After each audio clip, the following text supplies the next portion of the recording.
You will no doubt be attacking your opponents, and Andy Burnham in particular, no doubt, not to trust him, I suspect. I don't want to put words in your mouth. Why should they trust you? They shouldn't trust me because I could just be like everybody else and full of it. What people need to do is research people. So look at me online. I've done everything I ever said I would done. My CV is outstanding of the work I've done in communities. But if you want to build trust in politics, what we need to do is start treating the public as adults and be honest with them.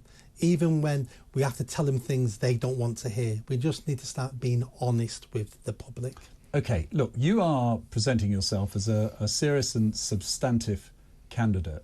I do want to show you a clip that I don't think helped your cause, but I think it tells us a little bit about you, perhaps as an individual as well. So this is a clip from your Twitter where it looks like you're doing a podcast with someone, and you were asked a question about Andy Burnham, I think. So shall we just play that?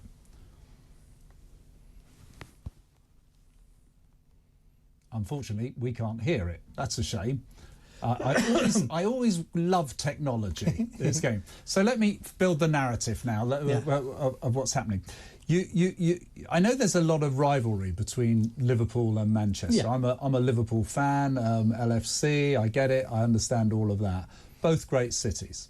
All right. And you were asking a podcast about something about what you were going to about Andy Burnham. You said he's a Scouser, right? Yeah. You've got to remember he's a Scouser. And what I'm going to do, and you alluded to Trump, is I'm going to build a wall between Manchester and Liverpool. Yeah. Now, it was a joke. I get that. And it was quite clearly a joke. But I was fascinated by a couple of comments that were written on the thread after that. When one of them said, Mike, I thought you were going to be a serious candidate. Mike, did I just call you Mike? Yes, I get it. Don't worry about it. No, it's important. You need to your name out there, Nick Buckley.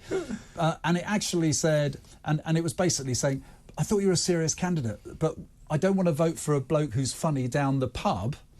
But I want to vote for a serious candidate. Do you regret doing that? No. Or do you think it tells them something about you? It may do, it may not do. It was obviously a joke. I'm not pretending otherwise. I'm impersonating Trump, a big, beautiful wall, I said. It's rivalry between Liverpool and Manchester. And I could put my date of birth on Twitter and people would disagree with it and have an issue with putting my date of birth on. So one or two comments from basically people in Liverpool finding that, I wouldn't say they found it offensive. Well, I think it was, in fairness, he claimed to be from Manchester. Yeah. But my point is, you've got a machine against you. You've got Andy Burnham's big Labour Party machine. Yeah. You are up against, you're the David. Yep. They're the Goliath. Yes. You've got to use social media and everything to get it over. How much support and advice do you get when it comes to campaigning and what you put out there, or are you very much on your own? Oh, I'm on my own. So that's tough, and I respect that. Yeah, what I say and what I do is all down to me. I think that there's an argument to be made I should be more polished, but then wouldn't I just be a different version of Andy Burnham? Well, I think authenticity is something people are looking for. Yeah, and that's exactly what I'm trying to be. So I don't censor my conversations. I don't censor my language. I try to be Nick Buckley, so you know who you're voting for. Okay, and that's how you build trust. If you like that video, don't forget to subscribe to the channel, hit that notification bell and comment. And if you like what I'm saying about running for Mayor of Greater Manchester, then stick around. Tell your family, tell your friends. The only way I'm going to have a chance of winning is a grassroots movement. So be part of that movement and hit that bell. Thanks.